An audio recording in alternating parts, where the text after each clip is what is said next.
नमस्कार जी, कारवां भारत के एक और एपिसोड में आप सभी का बहुत बहुत बहुत स्वागत। कल हम चले थे भोपाल से, आज लगभग हम पहुंचने वाले हैं जयपुर। फ़िलहाल बज रहे हैं सुबह के 8:30 और शायद यहाँ से जयपुर कोई 20 किलोमीटर ही होगा, तो ट्रेन के लिए तो कोई 20 मिनट का सफ़र बचा है। सो जयपुर डिबोर्ड करेंगे इस ट्रेन को और आगे वापस घर जाएंगे।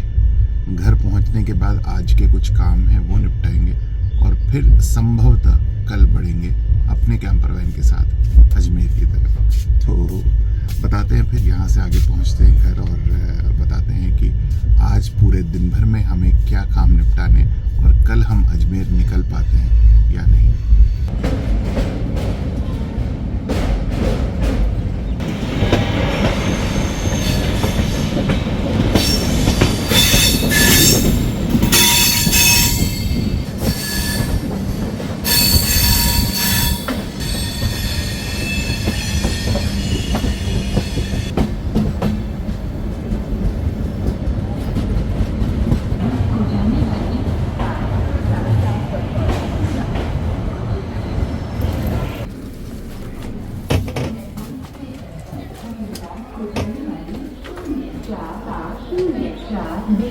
Jaipur departing west liner 9 hours 35 minutes from platform number 2। तो हमें ये मिल गए ऑटो वाले भाई साहब।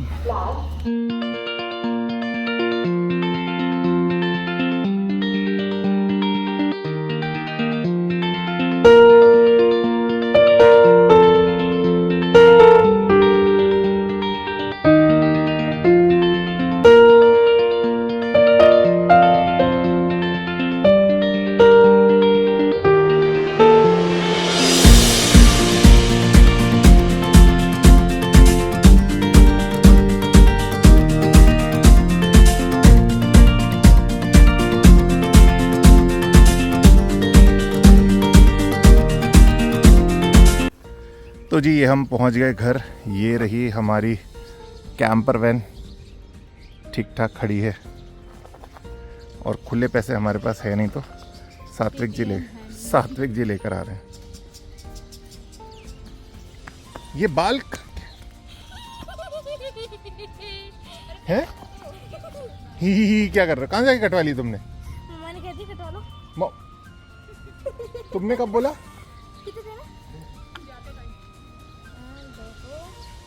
तुम भी बिल्कुल कोई प्रॉब्लम नहीं। बताओ कैसे लग रहे हैं? कितने अच्छे लग रहे थे पहले। कितने हैं? 170 है ना? 80 90 100 200 हाँ ठीक है जी, धन्यवाद साहब। चलिए, तो इतने छोटे क्यों करवाए इसके बाल तुमने? वो तो पीछे कटवाने गए थे, उन्होंने एक हेयर का स्प्रे डाल दिया जिसमें हेयर ऐसे ही रहते हैं, पानी डाल दो हट जाएंगे। क्या बल्लू, इतनी मेहनत से किए थे अपन ने बड़े हैं।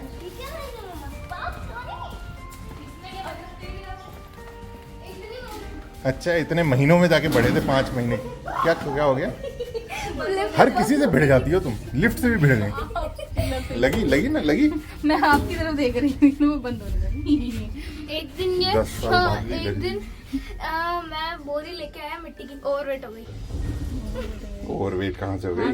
देखिए यहाँ पे दिखाइए कैमरा, देखिए अभी ये बंद होगी, बंद ही नहीं हो पाएगी। लो हो गई। नहीं एक दिन लिया तुम, जल चढ़ा दिया? हाँ सब चढ़ा दिया। नाश्ता क्या किया? पोहा अभी करके फ्री हुए हैं। इसमें कुछ नहीं है, इसमें हमारी चीज नहीं है, तुम्हें नहीं खोलना है। नहीं तो किसे खोलना है?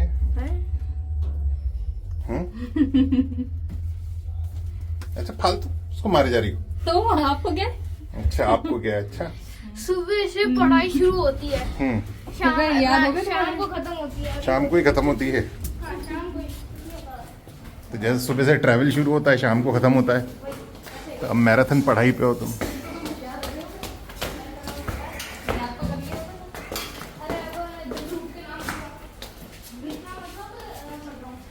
तो मित्रों, इस प्रकार से हम पहुंच गए जयपुर और शाम को हमें यहाँ से तैयार होकर जाना था ऑल इंडिया रेडियो, जहाँ पर हमारा आज एक प्रोग्राम होना था।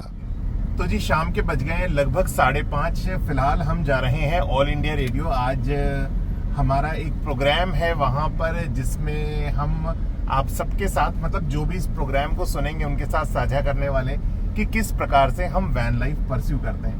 तो चलिए फिर जल्दी से बढ़ते हैं आगे और पहुँचते हैं ऑल इंडिया रेडियो।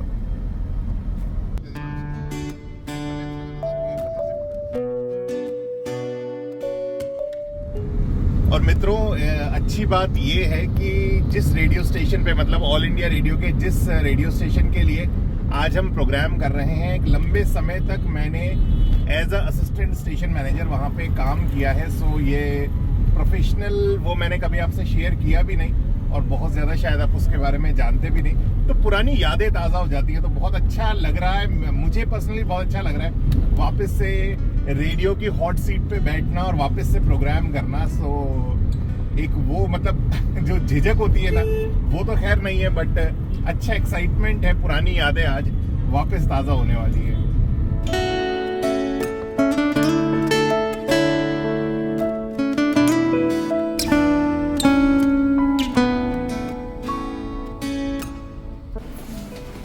हमारा कैमरामैन साथ में तो वहाँ पे भी अरे वाह, क्या बात है। फिर तो आप मेरे लिए भी कर दीजिएगा, मेरे वाले ये मैं सबसे पहली बार देख रहा हूँ।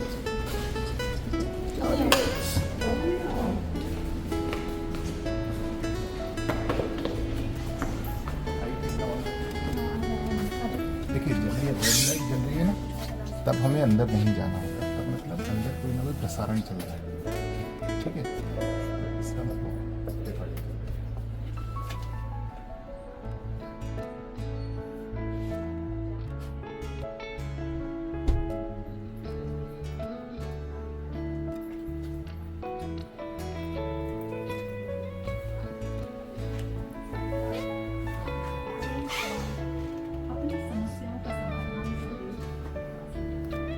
अंदर रिकॉर्डिंग चल रही है।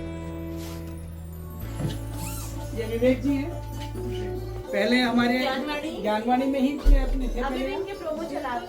अरे वाह,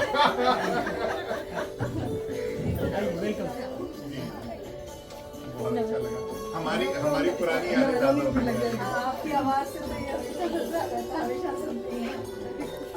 और मित्रों, एक अच्छा संयोग रहा कि कुछ ही देर बाद मेरी आवाज़ में मैंने तब कोई एक प्रोमो रिकॉर्ड किया था, वो चला तो सुनकर वाकई बहुत अच्छा लगा। क्या हुआ अलादीन, कहाँ चल दिए?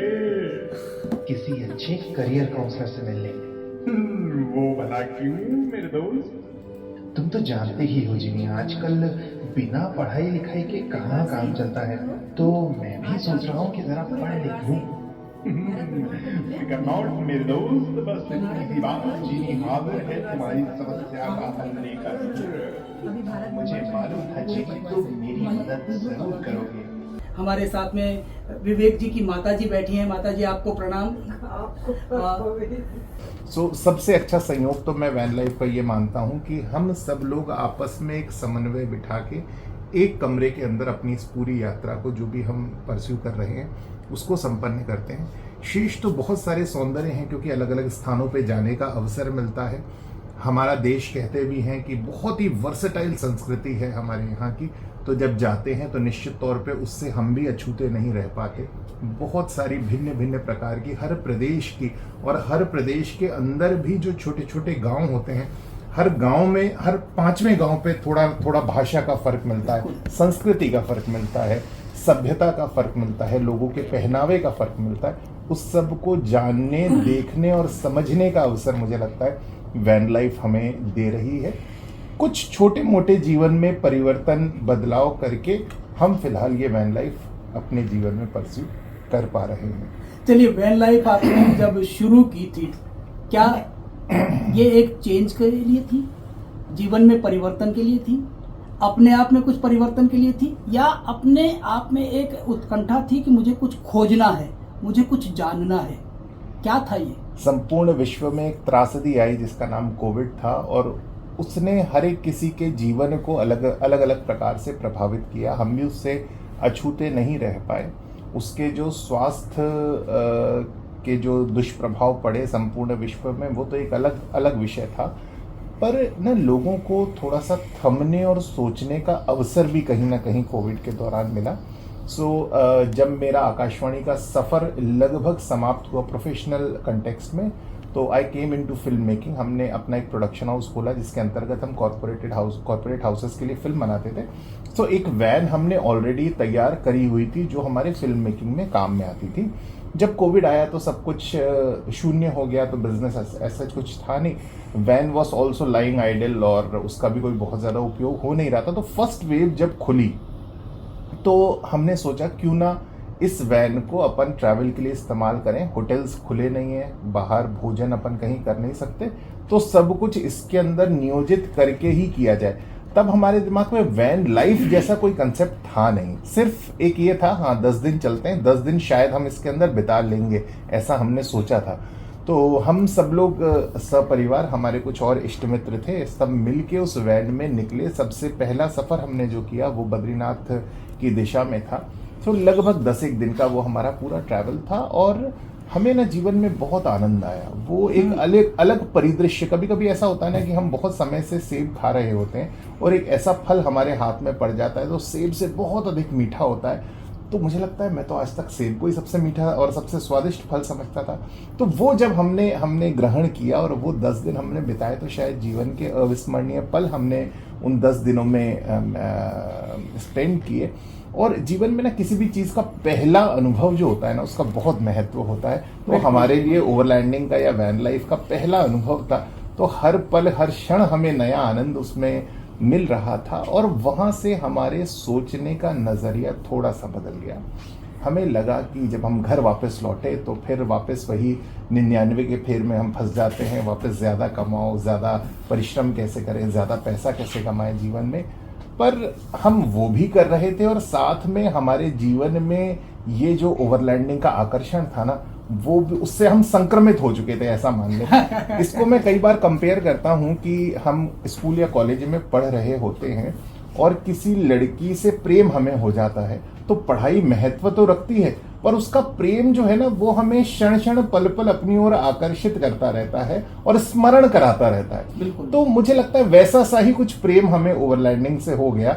हम कर तो अपना सारा काम रहे थे, पर हमारा ध्यान कहीं कहीं वहीं जाता था और वही करने को मन करता था कि यार ये खत्म हो और हम वापस अपनी गाड़ी ले और चलो यार फिर कहीं चला जाए। बस वहां से वो बढ़ता चला गया। अब देखिए, प्रेम होता है तो प्रेम का तो कोई अंत है नहीं, तो वो बढ़ता ही चला जाता है। तो प्रेम जब आपको इस तरह की चीजों से हुआ तो पत्नी को शिकायत तो रही होगी ना? सर, क्या ये एक मैं ईश्वरीय संयोग मानूंगा। पत्नी, बच्चे और माताजी, देखिए हमारे लिए हम एक, इसको मैं जॉइंट फैमिली ही बोलूंगा, बिल्कुल। क्योंकि भाई तो है नहीं, तो हम सब लोग साथ ही रहते थे। और जब मेरा विवाह हुआ तब भी हमने जो आपसी बातचीत होती है एक लड़के और लड़की की, तो मैंने बताया कि भाई हम परिवार के साथ ही हमेशा रहने वाले, तो वो वहां से वो तैयार थी। दूसरा, हम सबकी घुमक्कड़ फितरत थी, ऐसा मान लीजिए, ईश्वरीय संयोग मानता हूँ सर। ये बहुत बड़ा संयोग जी, है, जी। क्योंकि सब में ये संयोग देखने को नहीं मिलता है। जी। और जब अगर एक जैसी मनोवृत्ति के, एक जैसी जो हमें पसंद होती है वो सब बातें होती हैं, तो राह आसान होती चली बिल्कुल जाती है। बिल्कुल बिल्कुल। तो मैं बहुत बड़ी भाग्यशाली हूँ जो इस तरह, पहले तो मैं इस वर्ड से ही परिचित नहीं थी पहले अपनी लाइफ में, मगर जब से मैं बेटे के साथ निकलने लगी हूँ और सब देख रही हूँ, तो अपने मतलब भाग्यशाली समझती हूँ कि प्रभु ने इस उम्र में आके, अब मतलब इस वक्त मैं 75 साल की हूँ, मगर मेरा शरीर जो है अभी एक्टिव है। मतलब मैं चढ़ सकती हूँ, थोड़ा चढ़ना पड़ता है चढ़ाइयों पे, वहाँ भी चली जाती हूँ इनके साथ। तो ये सब प्रभु की कृपा है। और मैं तो आपको कभी ऐसा लगा है कि मैं वैन में बैठे बैठे कहीं थकान हो रही है, या मैं मन में, क्योंकि ये प्रभु की आपके ऊपर एक असीम कृपा बनी हुई है कि आप बिल्कुल प्रसन्न मुद्रा में हमेशा रहती है, बिल्कुल। हाँ, उसका कारण है ना, मैं ये मान रही हूँ कि मैं वास्तव में नहीं थकती, सब मेरे से। और ऐसा नहीं है, वैसे देखा जाए जब मैं ट्रेन में सफ़र करती हूँ, आती हूँ कहीं घर में, तो थकान लगती है, मगर अब इसकी तो ऐसी आदत पड़ गई है, मैं हमेशा, लोग मतलब आश्चर्य करते हैं कि आप इस उम्र में कैसे कर लेती हैं कि आपको थकान नहीं लगती। अब मैं क्या बताऊं, थकान तो है ही नहीं। क्योंकि एक बात और है, हम तो जंगल में मंगल मना रहे हैं और मेरा परिवार और प्रभु तो हर वक्त साथ में रहते हैं।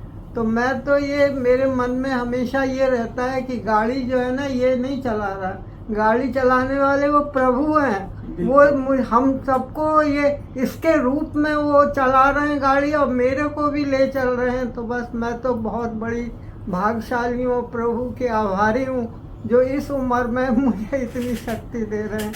चलिए, घर ज्यादा अच्छा है या बहन ज्यादा अच्छी लग रही है? घर में तो आपको बता दें वो चीज अब रही नहीं गई है, लगाव ही नहीं है। अब तो जहाँ पूरा परिवार भगवान साथ है तो घर की तो मुझे जरूरत ही नहीं है। लगाव आपका वैन ही पूरा घर है, पूरा घर है। और आपका शेष जीवन जो आप इसी तरह से घूमते हुए बिताना चाहते हैं? हाँ, मैं तो ये चाहती हूँ कि जहाँ भी देखो, मैं जो मृत्यु एक ऐसा चीज है जिससे सबको भय लगता है, मगर मुझे तो नहीं लगता। और उसका कारण यही है कि जहाँ आनी है वहाँ पहले से निर्धारित है। तो मैं डर के घर में क्यों बैठूं कि अरे मैं कहाँ जा रही हूँ, खाई है, पहाड़ है। नहीं भाई, जहाँ है प्रभु हैं और सब बच्चे साथ में रहते हैं, परिवार साथ में है, तो घर तो वही है। घर ईंट पत्थर का नहीं होता। ये परिवार में जो सदस्य है ना, इनके मन कैसे है, इन सब से मिलकर हमारा परिवार बना हुआ है।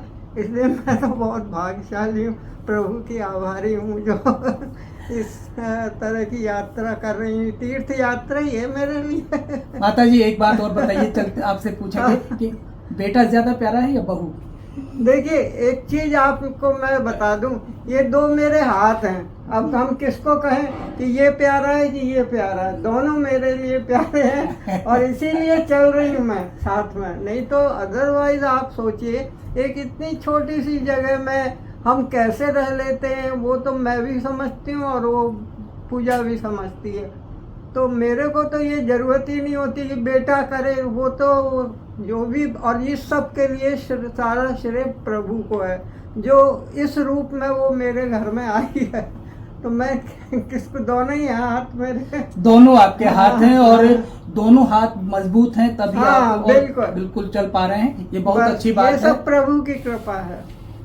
बच्चे पोते पोती आपके वो जो तो फिर आप समझते ही हैं कि अब जब ये नहीं होते तो वो मेरे को कैसा सहारा देते हैं, और दोनों ही एक से बढ़कर एक प्यार देते हैं।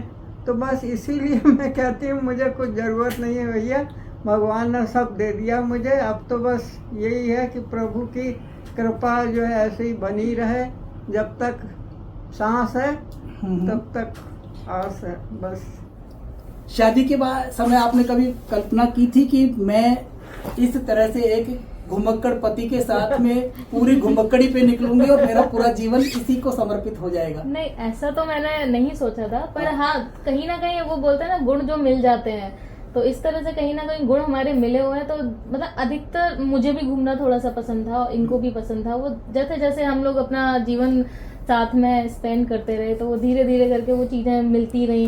तो अधिकतर हम दोनों की मतलब जो भी क्या बोलेंगे, मतलब चॉइस है वो सेम ही है। एक विवेक जी ने बात कही थी कि कुंडली मिलान सास बहू की होनी चाहिए।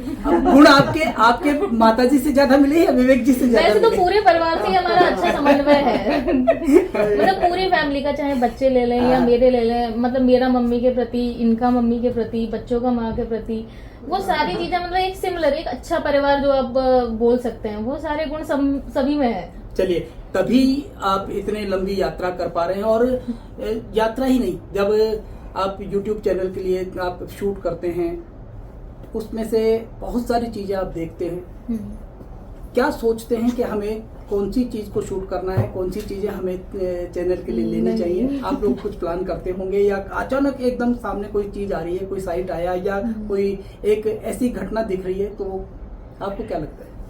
वैसे जहाँ तक होता है तो पॉजिटिव चीजें हम लोग, मतलब वैसे तो हमारे आसपास अधिकतर मतलब पॉजिटिव चीजें ही ऐसा हम लोग दिखाने का कोशिश करते हैं। नेगेटिव वैसे होती बहुत कम है, पर और ब्यूटी इतनी होती है कि मन करता है वाकई में हम लोग जब कैंपर वैन में रहते हैं तो वो हम घर पे या टीवी में बैठ के वो चीजें नहीं देख पाते हैं। जब हम जाते हैं तब उसको ज्यादा फील कर पाते हैं। तो वो चीज हालांकि कैमरे से हम शूट भले ही करते हैं, पर वो चीज एज अ फीलिंग के थ्रू वो लोगों तक पहुंचे, वो जब वो लोग आके महसूस करेंगे तभी पॉसिबल होगा। हम दिखाने की पूरी कोशिश करते हैं कि ये बहुत सुंदर सी जगह है, इसको दिखाया जाए कैमरे पे, पर वो कैमरे जैसी ही ब्यूटी दिखती है। जब आप मतलब जैसे किसी जगह गए, हम लोगों ने दिखाया उनको कि ये एक जगह बहुत सुंदर, जब वो आएगा पर्सन, जब वहाँ जिएगा उस लाइफ को, तब वो पूरी तरह से फील कर पाएगा। विजुअलाइज अपने आप में करना एक अलग बात है, और वहाँ पर पर्सनली रह करके उसको फील करना एक अलग बात है। हाँ बिल्कुल। हम मतलब देखते हैं कोई पहाड़ बहुत सुंदर है, फोन में देख लिया, पर जब आंखों से उसकी रियलिटी देखते हैं, जब सूरज की किरणें उस पर पड़ती हैं, तो गोल्डन मतलब सोना भी उसके आगे फीका पड़ता है। आपने कहा नेगेटिव चीजें हम नहीं दिखाते, हम ये मान के चलते हैं कि दुनिया में नेगेटिव चीज है ही नहीं, ये हमारा परसेप्शन है। हम खुद मान के चलते हैं कोई नेगेटिव चीज है या कोई बुरी चीज है, नहीं है। वस्तुतः भगवान ने तो कभी कोई ऐसी चीज बनाई ही नहीं है नेगेटिव या कोई बुरी चीज। बिल्कुल मतलब नेगेटिव जैसा कुछ है ही नहीं। आप पॉजिटिव सोच के आगे बढ़े तो हर चीज पॉजिटिव है, हर चीज पॉजिटिव। जब हम पॉजिटिव सोच के साथ में आगे बढ़ रहे हैं, जैसा कि आप लोग पूरा परिवार बढ़ रहा है और लंबी लंबी यात्राएं और बहुत लंबे समय तक आप लोग बाहर रह लेते हैं, ऐसे में आपको ये लगता है कि हम कोई एक अलग चीज कर रहे हैं जो देश को के लिए, या हम किसी को एक नया कोई ऐसा दे रहे हैं जो शायद आने वाली पीढ़ियों के लिए या आने वाले समय में कुछ लोग याद रख सके, या किसी के लिए एक जिसको कहे ना कि कोई हमारा फॉलोअर बन सकता हो? क्या लगता है आपको? मतलब जो हम लाइफ आप कर रहे हैं, लाइफ जो जी रहे हैं, वो आपको कोई फॉलो भी कर सकता है, आपको लगता है ऐसा? हाँ बिल्कुल, क्योंकि हम जो लाइफ जी रहे हैं ना, हम मतलब बोले तो ये वैन के थ्रू ही संभव हो पा रहा है। अदरवाइज हम वहाँ जाते, किसी होटल में रुकते, वहीं उतने ही उस पेरिफेरी में रहते, घूमते और आ जाते घर, तो वो चीज फील नहीं कर पाते जो वहाँ की एक्चुअल चीज होती है। और एक्चुअल चीज आपको वहाँ के जो ग्रामीण क्षेत्र होते हैं ना, उनमें जब हम जाते हैं, जब उनका स्नेह इतना मिलता है, बहुत मतलब उसका तो कोई आप सोच ही नहीं सकते। मतलब वो जब बोलते हैं ना, दीदी मत जाओ, आप रुक जाओ, इतनी फीलिंग के साथ बोलते हैं। और पर हमें आगे बढ़ना भी होता है, आगे चीज़ करनी होती है, तो वो मन ऐसा दुखता है। फिर हम फ़ोन नंबर लेके आते हैं, मैंने कोई नहीं, हम जब आएंगे दोबारा मिलेंगे फिर आपसे। बहुत कुछ जब एक यात्रा करते हैं तो इंसान सीखता है, जो किताबों से या घर बैठकर नहीं सीख सकता, तकनीक से नहीं सीख सकता। इस मोबाइल से अपने बच्चों को दूर ले जाइए और इस सोशल मीडिया से कहीं ना कहीं थोड़ा सा दूर करके अपनों से अपनों को जोड़िए, क्योंकि हृदय दिवस मनाते हैं, लेकिन इस हृदय के अंदर जब लोग जो बसते हैं उनके हृदय की बातें समझिए और उनके दिल को कभी ना दुखाएं, तो ये दिल को हम स्वस्थ रख सकते हैं। इन्हीं दुआओं के साथ अब आपको आगे लिए चलते हैं हमारे नेक्स्ट सेगमेंट की तरफ। तो मित्रों, ये थे हमारे टॉक शो के कुछ अंश, और हम बहुत बहुत शुक्रिया अदा करना चाहेंगे इग्नू की जो रीजनल डायरेक्टर हैं, जो अभी आपको मरून सूट में दिख रही हैं, ममता मैम, उनका साथ में संगीता जी जो ज्ञानवाणी की एंकर हैं, होस्ट हैं, जो ब्लू साड़ी में आपको दिख रही हैं, उसके साथ योगेश कनावात जी जो स्टेशन मैनेजर हैं ज्ञानवाणी के वर्तमान में, जिन्होंने हमारा पूरा इंटरव्यू किया, और पूरे ज्ञानवाणी परिवार को, आकाशवाणी परिवार को, जिन्होंने हमें अवसर दिया अपनी बात आप तक पहुंचाने का। तो चलिए इस ब्लॉग को भी यहीं करते हैं एंड। कल यहाँ से आगे के सफ़र के साथ, यानी कि हम अब बस फाइनली जयपुर से निकल के पहुँचने वाले हैं अपने जंगल सिटी में, मतलब जंगल घर में, सिटी नहीं सॉरी, जंगल बने हुए घर में। और वहाँ जाके क्या दृश्य मिलता है, क्या होता है, क्या करते हैं, सब आपसे साझा करेंगे। तब तक आप रखिएगा अपना ख्याल, स्वस्थ रहिएगा, खुश रहिएगा। शीघ्र मिलेंगे। नमस्कार।